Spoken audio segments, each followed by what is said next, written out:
నమస్కారం. G3 news వార్తలకు స్వాగతం. ముందుగా వార్తల్లోని ముఖ్యాంశాలు. 2027 వరకు 10 లక్షల ఇళ్ల నిర్మాణం పూర్తి చేయాలని సీఎం చంద్రబాబు ఆదేశం. ఆగస్టు 15కు 2.5 లక్షల ఇళ్లు, డిసెంబర్లో 2.4 లక్షల ఇళ్ల నిర్మాణం.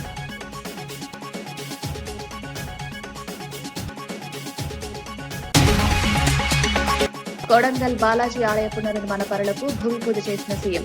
అభివృద్ది విషయంలో రాజకీయాలకు అతీతం, కొడంగల్ను రాష్ట్రానికే కాకుండా దేశానికి ఆదర్శంగా తీర్చిదిద్దామన్న రేవంత్ రెడ్డి.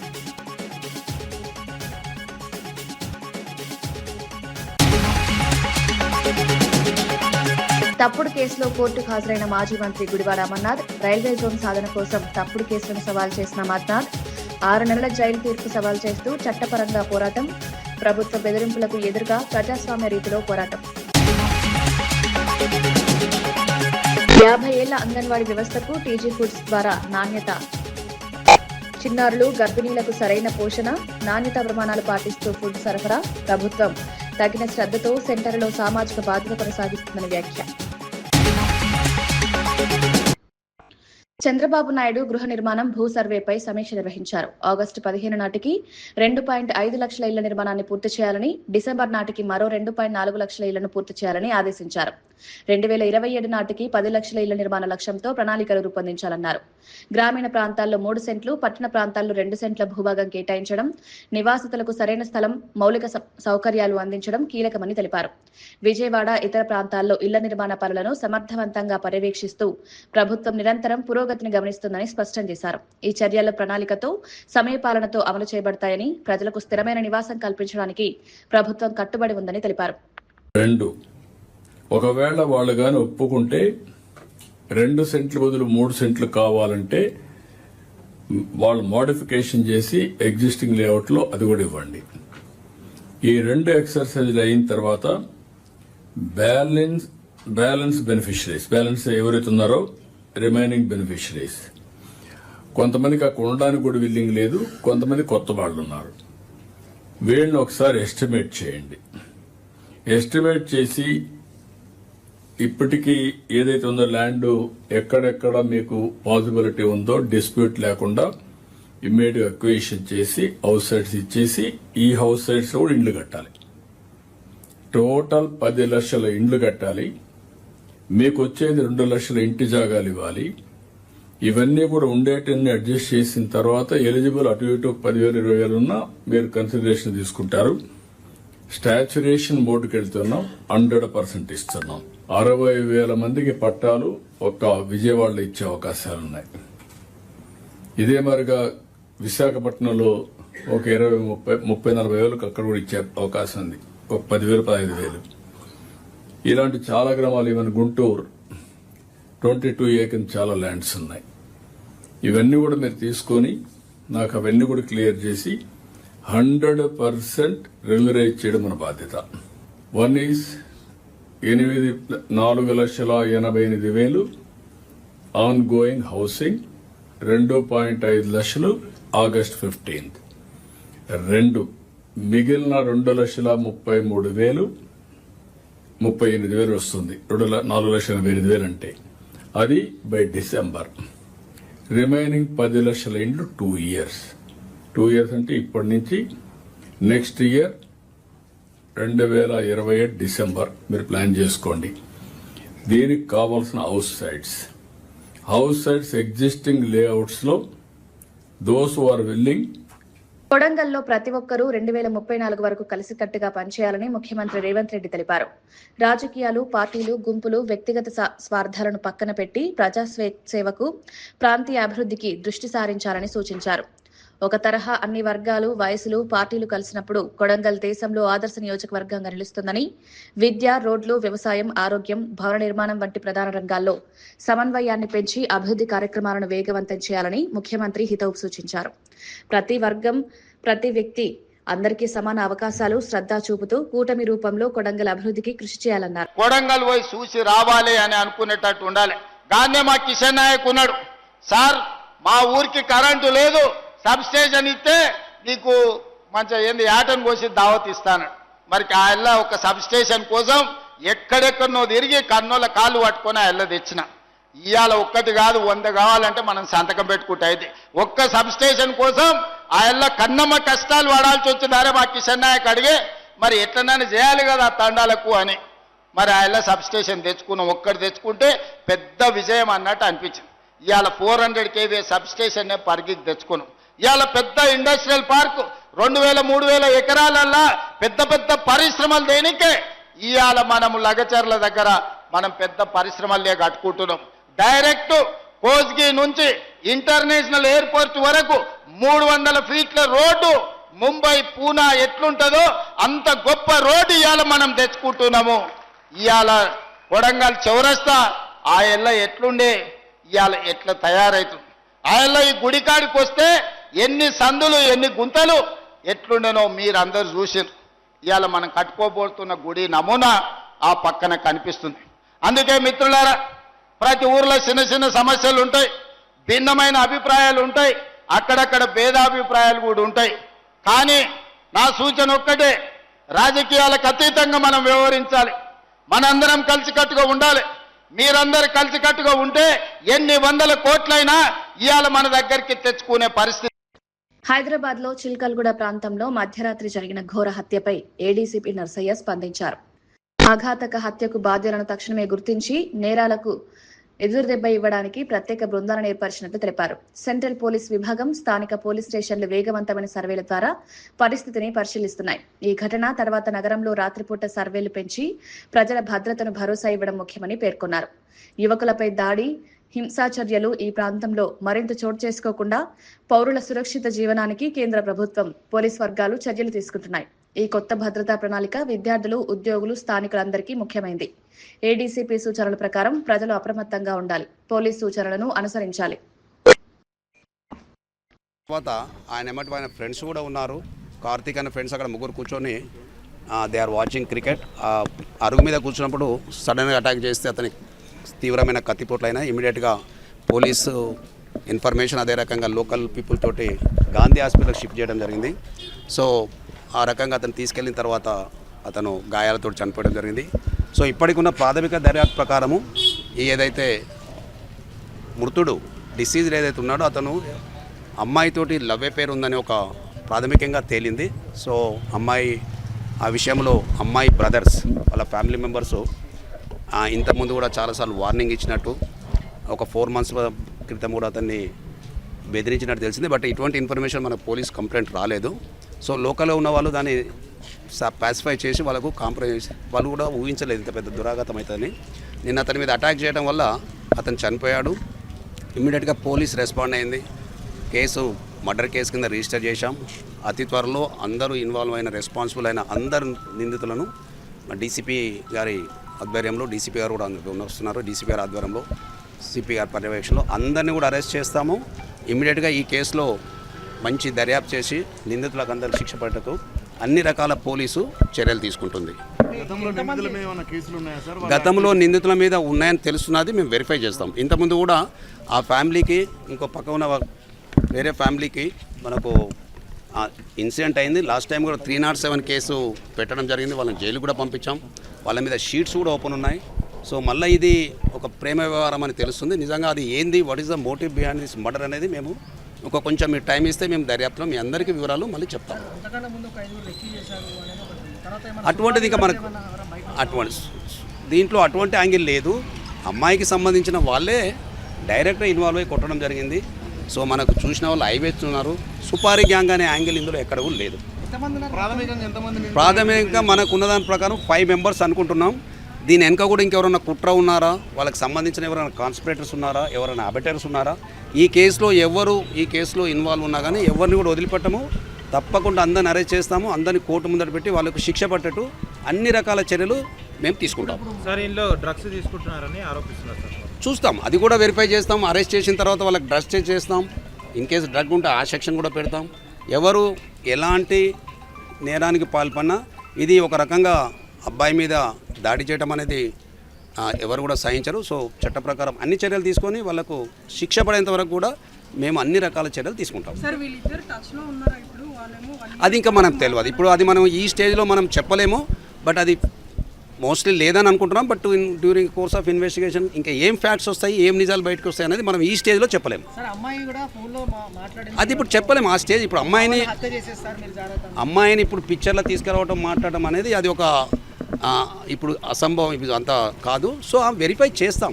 మోటివ్ మాత్రం ఇప్పుడుకున్న ప్రాథమికంగా మాత్రం ఆ లవ్ అఫేర్ అనే విషయంలో అతని మీద దాడి చేసి హత్య చేయడం జరిగింది. మేము ఈ కుటుంబ సభ్యులకు కూడా మేము చెప్తున్నాం ఏంటంటే వాళ్ళు ఎలాంటి అపోహలు పోవద్దు. ఆ తల్లిదండ్రులు కూడా ఏదైతే చెప్తున్నారో ఎలాంటి అపోహలు పోవద్దు. తప్పకుండా చట్ట ప్రకారం వాళ్ళందరినీ చట్టం ముందు తీసుకొచ్చి చట్ట ప్రకారము చర్య తీసుకుంటాం. మళ్ళీ మీ అందరి సభాముఖం చెప్తున్నాం, వాళ్ళు కూడా ఎలాంటి ఈ దుందుడుకు చర్యలు చేసి వాళ్ళు మాకు పోలీసులు సహకరించాలని మరొకసారి మీ అందరి ద్వారా ఆలోచిస్తాం. టీమ్స్ ఫామ్ అయిపోయినాయి, అన్నీ ఒక 5-6 టీమ్స్ ఫామ్ అయినాయి. We are on the job. ఇమ్మీడియట్గానే మేము వాళ్ళందరినీ అతి త్వరలో అరెస్ట్ చేస్తాము, అరెస్ట్ చూపిస్తాము. చట్టం ఇంకా నడుస్తున్నది, చెప్తాము అది మేము పరువు హత్య లేదు, పరువు హత్య ఏం లేదు, పరువు హత్య అనేది యాంగిల్ లేదు. బట్ డ్యూరింగ్ ఇన్వెస్టిగేషన్లో ఏమొస్తుంది అనేది మనం చూస్తాము. ఇప్పుడు ఈ స్టేజ్లో ఇవన్నీ చెప్పనీకి లేదు. ఈ ప్రాథమిక ప్రిలిమినరీ స్టేజ్లో ఉన్నది ఇన్వెస్టిగేషన్. అన్ని యాంగిల్లో ఎక్కడ కూడా వాళ్ళకు నిందితులు తప్పించుకోకుండా కఠినమైన శిక్షలు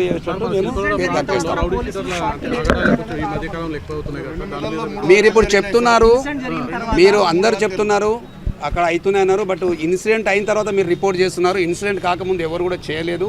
మీరు చెప్పే కంప్లైంట్ నిజంగా మా వాళ్ళు యాక్షన్ తీసుకోకుండా డెఫినెట్గా వాళ్ళ మీద యాక్షన్. మీ కంప్లైంట్ ఇస్తే 2 నెలల్లో 3 హత్యలు అనేది మరి నాకైతే తెలియదు. అన్ని ఆరోపణలను పరిగణలో తీసుకుంటాం. వాళ్ళ క్రిమినల్ రికార్డు అంతా తీసుకుంటాం. వాళ్ళని అన్ని రకాలుగా కట్టడి చేయడానికి అన్ని ప్రయత్నాలు చేస్తాం.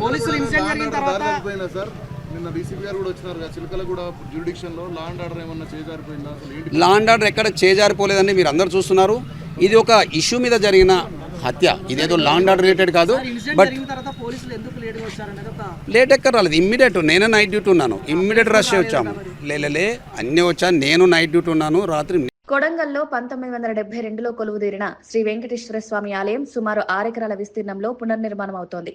ఈ ప్రత్యేక ప్రాంగణంలో భూమి పూజ కార్యక్రమంలో ముఖ్యమంత్రి రేవంత్ రెడ్డి, వైద్య ఆరోగ్య కుటుంబ సంక్షేమ శాఖ మంత్రి శ్రీ దామోదర రాజనరసింహ పాల్గొన్నారు. పునర్నిర్మాణ కార్యక్రమం అత్యద్భుతంగా, సౌందర్యవంతంగా, భక్తులకు సౌకర్యవంతంగా తీర్చిదిద్దబడుతుంది.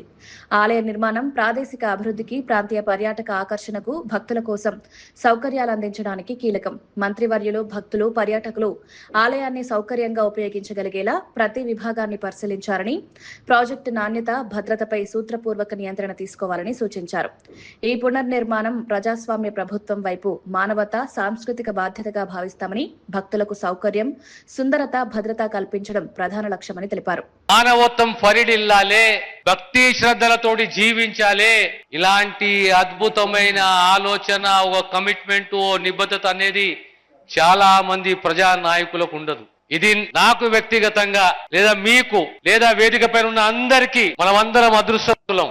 ఇలాంటి సువర్ణమైన అవకాశం మనకు రావడము, ఈ శిలాశాసనాలలో పూజల్లో మేము పాల్గొనడము నేను వ్యక్తిగతంగా అదృష్టవంతునిగా భావిస్తాను. Hyderabad agriculture market committee vice chairman Shri Kotla Srinivas గారు కేటీఆర్ చేసిన రాహుల్ గాంధీ, సీఎం రేవంత్ రెడ్డి గారులపై అనుచిత వ్యాఖ్యలను తీవ్రంగా ఖండించారు.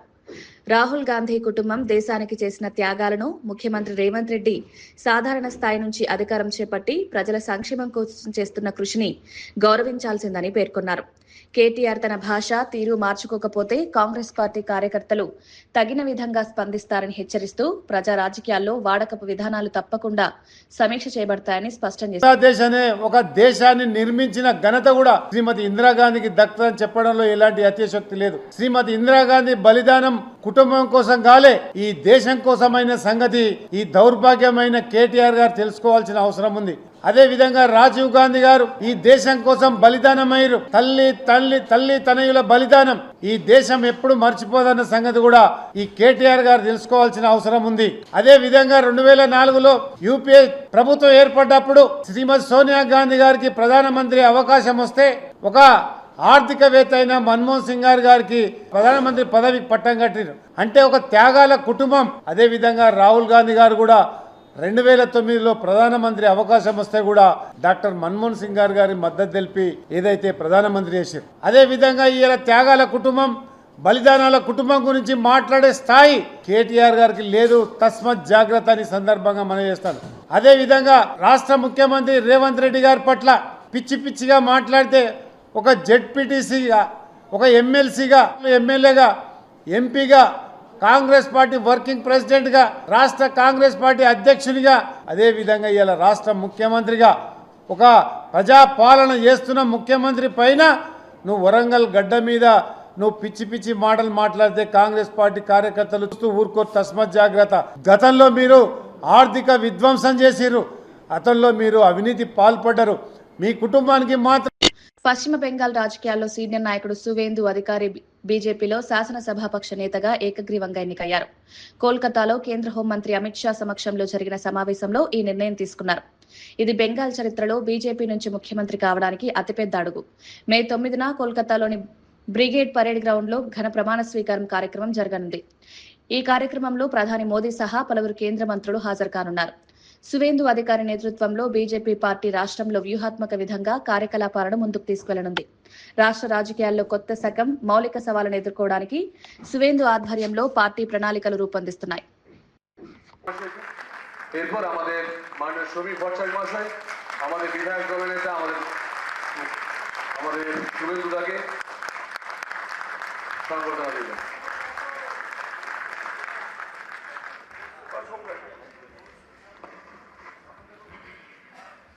आज के अभी कुछ समय पहले ही चुनाव की प्रक्रिया पूरी हुई है। लगभग 8 प्रस्ताव और समर्थन प्राप्त हुए हैं और सभी प्रस्ताव और समर्थन एक ही नाम के मिले। उसके बाद दूसरे नाम के लिए भी सबको समय दिया गया, पर्याप्त समय दिया गया, मगर कोई दूसरा नाम नहीं आया है। इसलिए केंद्रीय पर्यवेक्षक के रूप में मैं श्री शुभेंदु अधिकारी जी को पश्चिम बंगाल विधानमंडल दल के नेता के रूप में निर्वाचित घोषित करता हूं।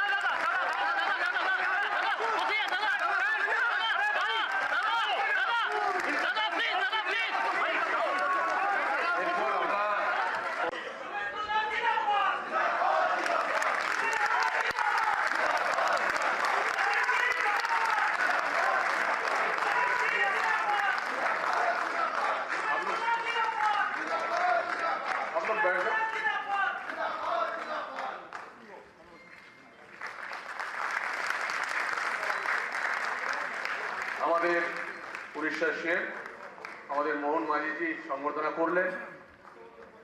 আমাদের বিধায়ক দলনেতা মাননীয় শুভেন্দু অধিকারী মহাশয়, এরপর আমাদের মাননীয় শ্রমিক ভট্টাচার্য মহাশয়, আমাদের বিধায়ক দলনেতা আমাদের শুভেন্দু দাকে সম্বর্ধনা দিলেন।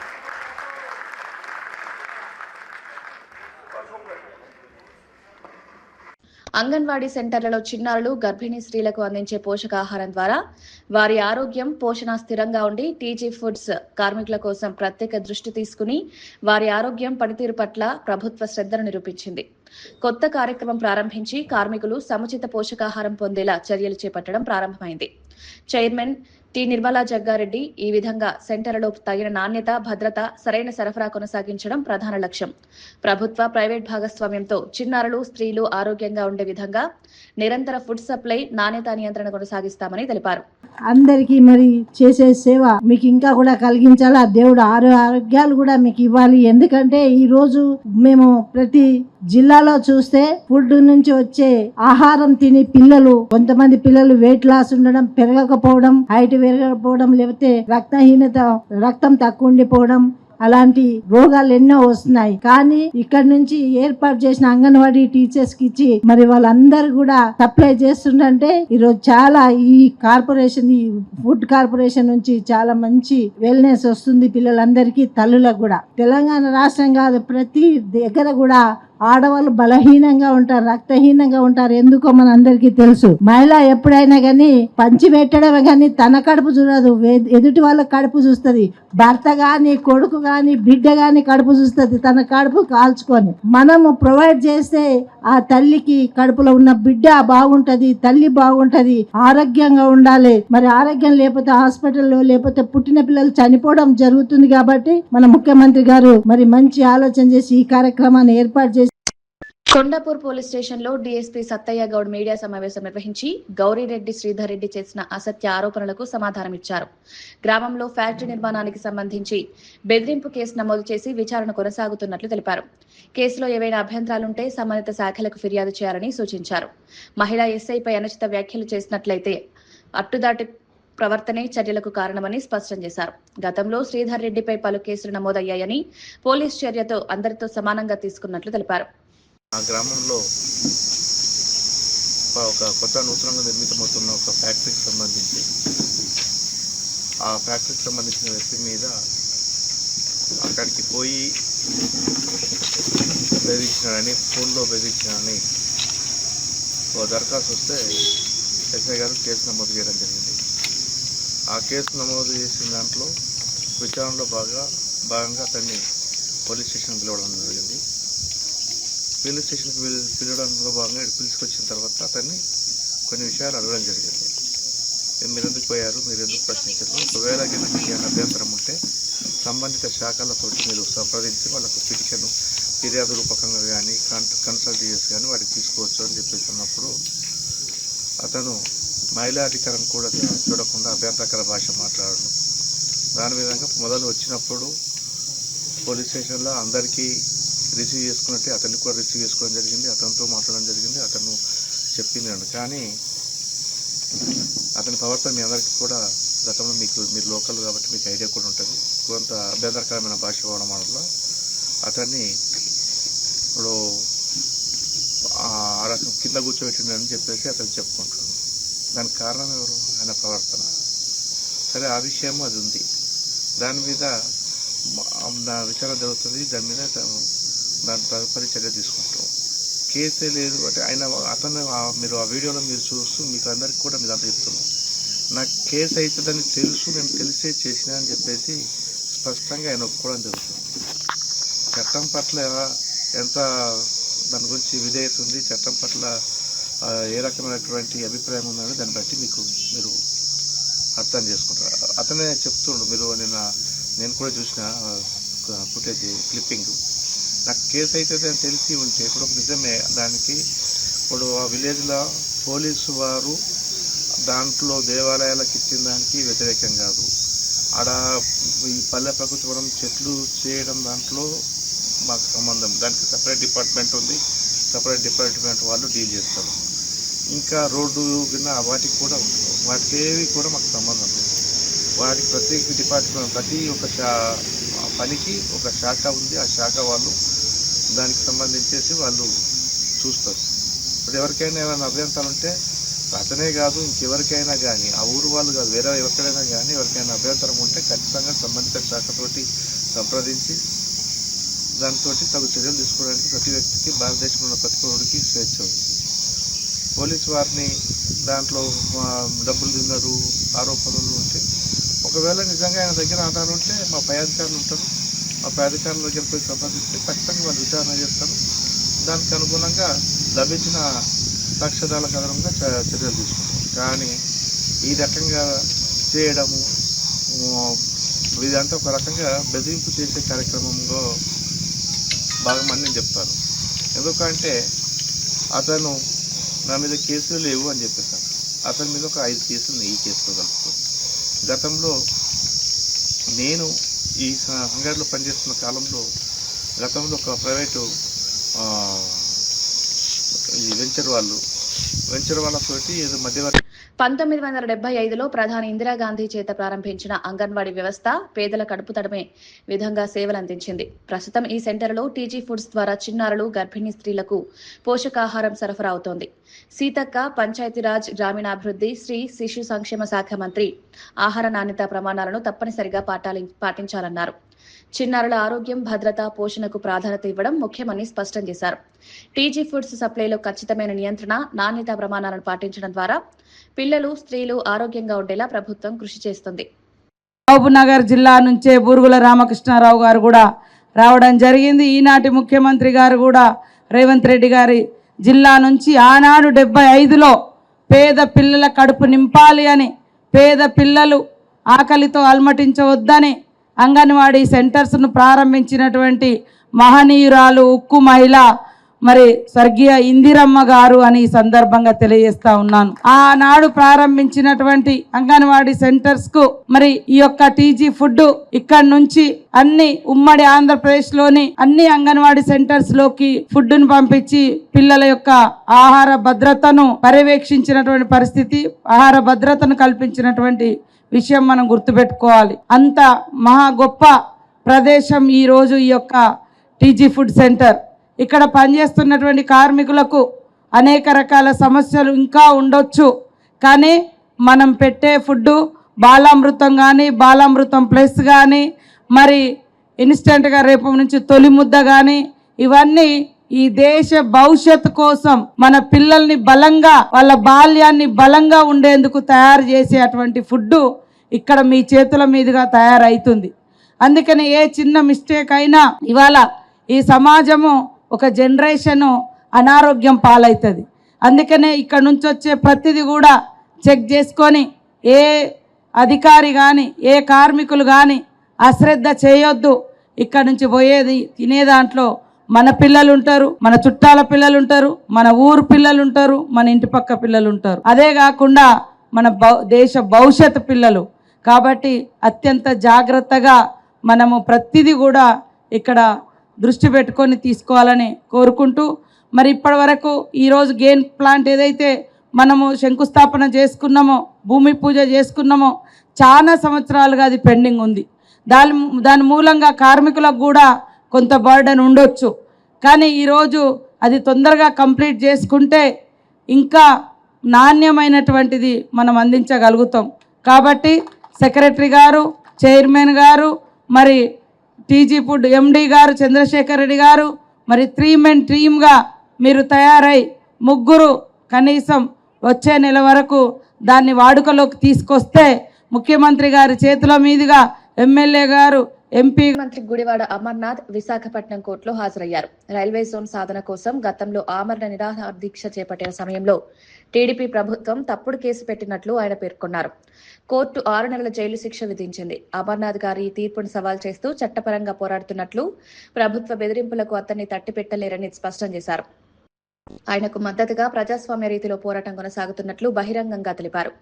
మాజీ మంత్రి వచనాలను అవమానంగా తీసుకోకుండా చట్టపరంగా సమస్యల పరిష్కారం కోసం పోరాడతామని చెప్పారు.